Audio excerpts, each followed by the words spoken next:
परम शांति। आज मैं आत्माओं की स्थिति, अर्ध प्रलय, प्रलय, कल्प प्रलय, महाकल्प प्रलय और महाकाल प्रलय में आत्माओं की क्या स्थिति रहती है, आत्माओं की क्या स्टेज रहती है और क्या वही आत्मा क्या हूबहू वही पार्ट रिपीट करती हैं सतयुग त्रेता द्वापर कलयुग में, इसके बारे में मैं बताऊंगा। देखो, धरती पर अर्ध प्रलय होता है 4 युग पूरा होने पर। सतयुग त्रेता द्वापर कलयुग 43,20,000 साल पूरा होने पर अर्ध प्रलय होता है, शंकर द्वारा विनाश। ब्रह्मांड में ब्रह्मा द्वारा सृजन, विष्णु द्वारा पालना और शंकर द्वारा विनाश। तो धरती पर शंकर द्वारा विनाश होता है।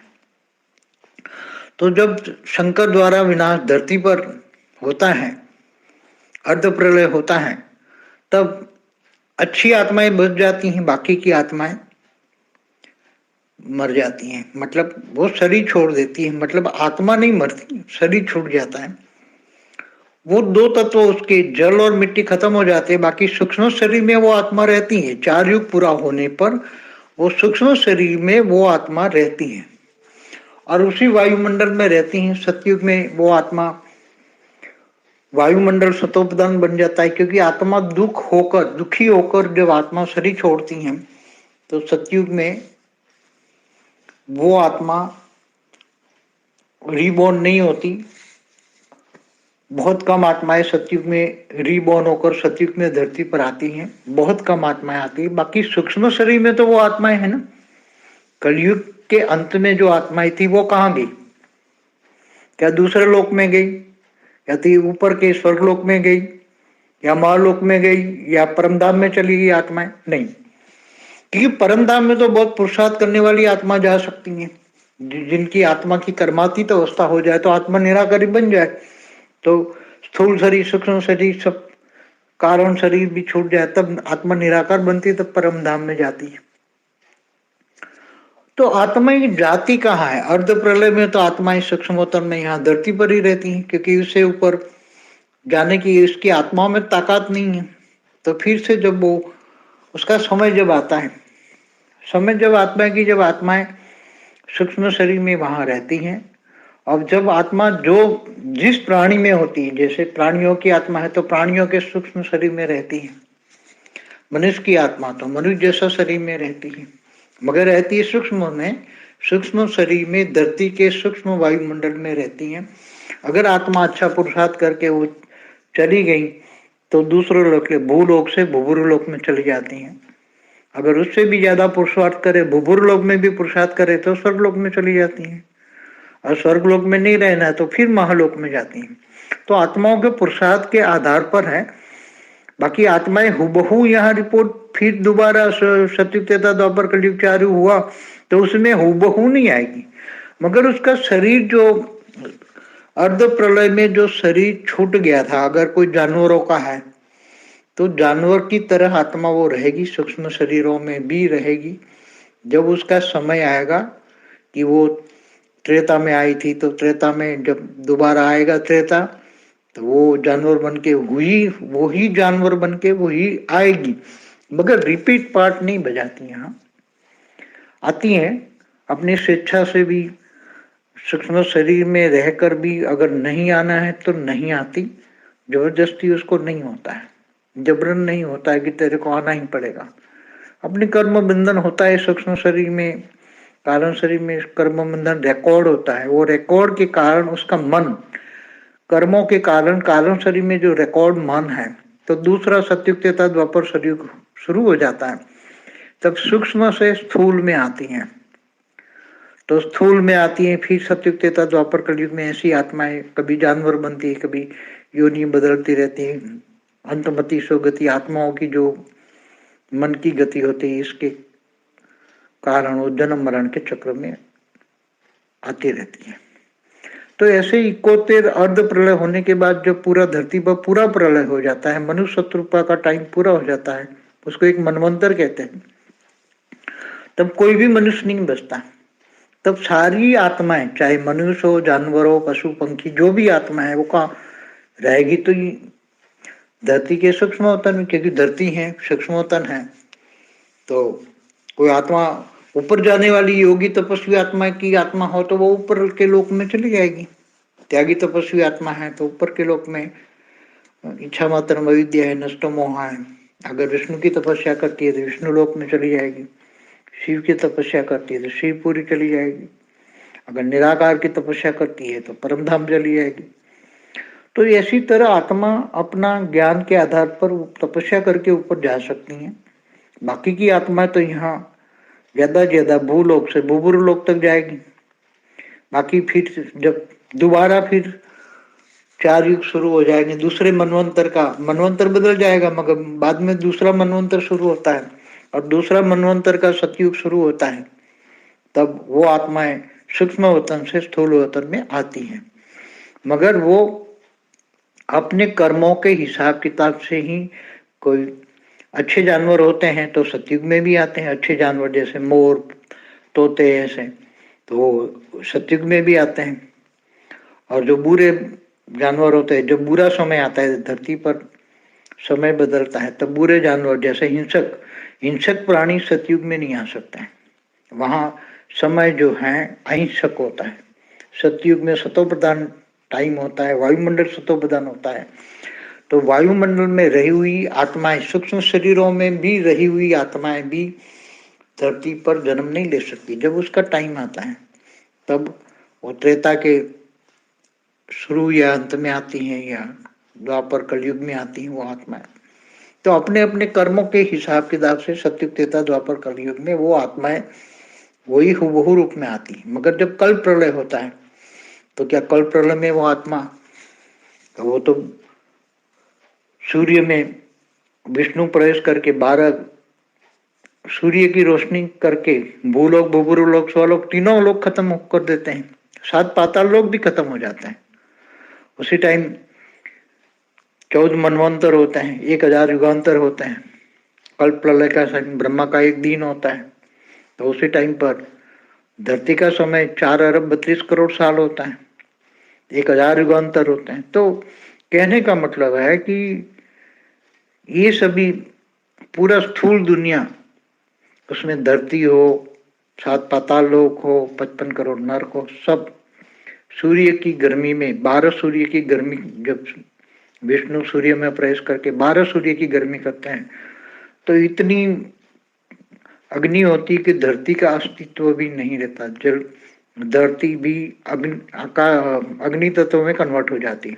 मतलब स्थूल तत्व भी अग्नि तत्वों में जलकर भस्म हो जाते हैं, अग्नि तत्वों में जलकर कन्वर्ट हो जाते हैं। मतलब अग्नि तत्व ही बचता है पूरा। जो 100 लोक से ऊपर महालोक में चले जाते हैं तो महालोक में भी आधे महालोक तक तो अग्नि का ताप होता है, तो महालोक में भी ऊपर चले जाते हैं, तो वो अग्नि के मारे ऊपर चले जाते हैं।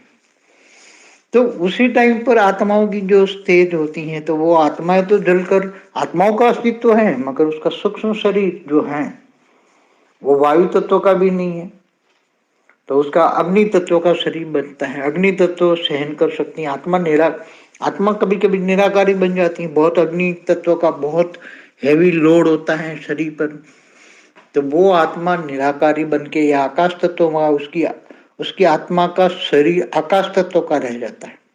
और आकाश में अग्नि, क्योंकि तो सूक्ष्म शरीरों में भी बहुत तपत होती हैं, तो उसका आकाश तत्व की बॉडी रहती है और उसके अंदर हल्का सा फिर अग्नि तत्व रहता है, तब वो सहन कर पाती है। नहीं तो आत्मा का तो अस्तित्व रहेगा, कल प्रलय में भी आत्मा का अस्तित्व रहेगा। फिर जब दोबारा शुरू हो जाएगा कल प्रलय का पहला मनवंतर, फिर मनवंतर में सतयुग शुरू हो जाएगा, तब वो आत्माएं धीरे धीरे धीरे तीनों लोक में धीरे धीरे धरती बनेगी, वायु बनेगा, मतलब दोबारा वो फिर से सतयुग, त्रेता, द्वापर, कलयुग शुरू हो जाएंगे धरती पर। तो ये कल प्रलय में होता है। मगर महाकल प्रलय में, जब महाकल प्रलय ब्रह्मा का 100 साल पूरा होता है, ब्रह्मांड की आयु खत्म हो जाती है, तब निराकार शिव पर ब्रह्म परमेश्वर सूर्य में प्रवेश करके काल अग्नि पैदा करके पूरे ब्रह्मांड को जलाकर भस्म कर देते हैं। तो उसके अंदर वो पूरे ब्रह्मांड को जब जलाकर भस्म हो जाता है, तो ब्रह्मांड के उत्पत्ति से पहले जो स्थिति थी वो बनाने के लिए पहले काल अग्नि माना परम अग्नि से पूरे ब्रह्मांड को जलाते हैं, फिर परम अग्नि से उसको परम वायु में रूपांतर करते हैं, पूरे ब्रह्मांड का धीरे धीरे समेट लेते हैं, अपने अंदर समेट लेते हैं, और अपने अंदर समेट कर फिर धीरे धीरे परम आकाश में, परम आकाश से परम महतत्व में, परम महतत्व से निराकार में समा जाते हैं, सब कुछ एज इट इज हो जाता है। तो ये सभी कल प्रलय में, महाकल प्रलय में होता है। तो वो आत्माएं क्या बसती हैं क्या? आत्माओं का अस्तित्व बसता है क्या? कौन सी आत्माएं बसती हैं? तो जब महाकल प्रलय में इस ब्रह्मांड में जो आत्माएं काल अग्नि में बच जाती हैं वो बहुत पावरफुल आत्मा होती, दूसरे महाब्रह्मांडों से आई हुई होती हैं इस ब्रह्मांड में। तो उसको जलाकर भस्म नहीं कर सकते, क्योंकि शिव की रचना है। तो शिव जो ब्रह्मा द्वारा सर्जन करते हैं, तो ब्रह्मा द्वारा जो सर्जन की हुई आत्मा है इस ब्रह्मांड के अंदर, जो बहुत कमजोर बन जाती हैं ब्रह्मा के 100 साल में, तब वो आत्माओं को भी अपने अंदर महाकल्प प्रलय में वो आत्माएं भी समा जाती हैं। तो वो आत्माओं का अस्तित्व नहीं रहता। फिर वो साइंस की भाषा में कहें तो ब्लैक होल बन जाता है। ब्लैक होल क्या बन गया? पूरा सूर्य ब्लैक होल बन गया। सूर्य में निराकार शिव ने प्रवेश कर दिया और सूर्य में काल अग्नि पैदा कर दी। सूर्य पहले अग्नि तत्व का था, अब उसमें प्रवेश करके परम अग्नि पैदा की, पूरे ब्रह्मांड को परम अग्नि से अपने अंदर समेटा। फिर परम अग्नि से परम वायु से परम आकाश से परम महतत्व से फिर अपने अंदर परम लाइट में। तो शिव की जो परम लाइट धीरे धीरे जो खत्म हो गई थी सर्जन में, ब्रह्मा द्वारा जो उन्होंने सर्जन करके जो ब्रह्मांड बनाया था, उसमें जो उनकी पावर लॉस हो गई थी, वो पावर फिर दोबारा उसमें आ जाती है और फिर दोबारा तपस्या करके फिर वही ब्लैक होल व्हाइट होल बन जाता है और दोबारा शिव सर्जन करने के लायक बनते हैं। तब दोबारा वो सृष्टि का सर्जन करते हैं, तब वो ही आत्मा निकलती है, वो नहीं है। वो तो ब्रह्मा द्वारा सर्जन हुआ था, तो वही ब्रह्मा विष्णु शंकर पैदा होते हैं, वो ही नहीं। ब्रह्मा विष्णु शंकर भी अलग बनेंगे दोबारा जब शिव निराकार शिव पर ब्रह्म परमेश्वर निर्गुण निराकार जब दोबारा सृष्टि का सर्जन करते हैं, महाकल्प प्रलय के बाद दोबारा सर्जन करते हैं, तो ब्रह्मा विष्णु शंकर भी नए होते हैं, देव सब उसकी सृष्टि ब्रह्मा द्वारा जो सृष्टि बनाई जाती है वो भी बिल्कुल नई होती है, सब कुछ नया होता है। उसमें पुरानी सृष्टि वाला को तो वो तो जलकर भस्म हो गया, अंदर समा गया। शिव के अंदर से निकला था, शिव ने समा लिया, पूरी काल अग्नि में सब कुछ अपने अंदर समा लिया, पूरे ब्रह्मांड को अपने अंदर समा लिया, इसलिए कुछ नहीं बचता। बाहर की पावरफुल आत्माएं जो 2-3 कला वाली आत्माएं बाहर से घूमने फिरने आई हुई होती है, तो वो आत्मा को वो मुक्ति नहीं दे सकते, जलाकर भस्म नहीं करते, तो वो आत्माएं बाहर निकल जाती है महाकल्प प्रलय में, और वो जहां से आई है वो चली जाती है। मतलब दूसरे ब्रह्मांडों में घूमने फिरने वाली आत्माएं होती हैं, जो 2-3 कला की पावर वाली आत्माएं होती, तो वो उसको काल अग्नि में कोई समा नहीं सकता। तो यहाँ से उनको पता होता है कि अब काल अग्नि हो रही है, तो चले जाते हैं, ब्रह्मांड छोड़कर चली जाती हैं ऐसी आत्माएं। तो ऐसी तरह महाकाल प्रलय में महाशिव माना महाब्रह्मांड का क्रिएटर, अनंत शिवों का क्रिएटर, अनंत कोटि ब्रह्मांडों का क्रिएटर महाशिव माना गैलेक्सी का क्रिएटर, आकाश गंगा का क्रिएटर, जब महाशिव महाकाल बन के अनंत कोटि ब्रह्मांडों को अपने रोम रोम में समा लेता है, तो महाशिव ने पहले निराकार रूप में एक संकल्प मात्र से अनंत शिव क्रिएट किए थे, निराकार शिव बनाए थे, और निराकार शिव ने फिर सभी ने अपने अपने ब्रह्मांड बनाए थे, वो सब पहले बता चुका हूं। तो क्या वही ब्रह्मांड वही शिव फिर दोबारा जब महाशिव महाकाल बन के अनंत कोटि ब्रह्मांडों को अपने रोम रोम में समा लेते, वो फिर वापस निराकार में वो जैसे पहले थे ऐसे ही बन जाते। निराकार में सभी आत्माएं एकदम आत्माओं का लय हो जाता है, अनंत कोटि ब्रह्मांडों का लय हो जाता है। तो अनंत कोटि ब्रह्मांड लय हो जाता है, तो अनंत कोटि ब्रह्मांडों के रचयिता शिव भी महाशिव के अंदर लय हो जाते हैं, उसका अंदर विसर्जन होता है। अनंत कोटि ब्रह्मांड और इसके क्रिएटर अनंत कोटि शिव भी महाशिव में समा जाते हैं।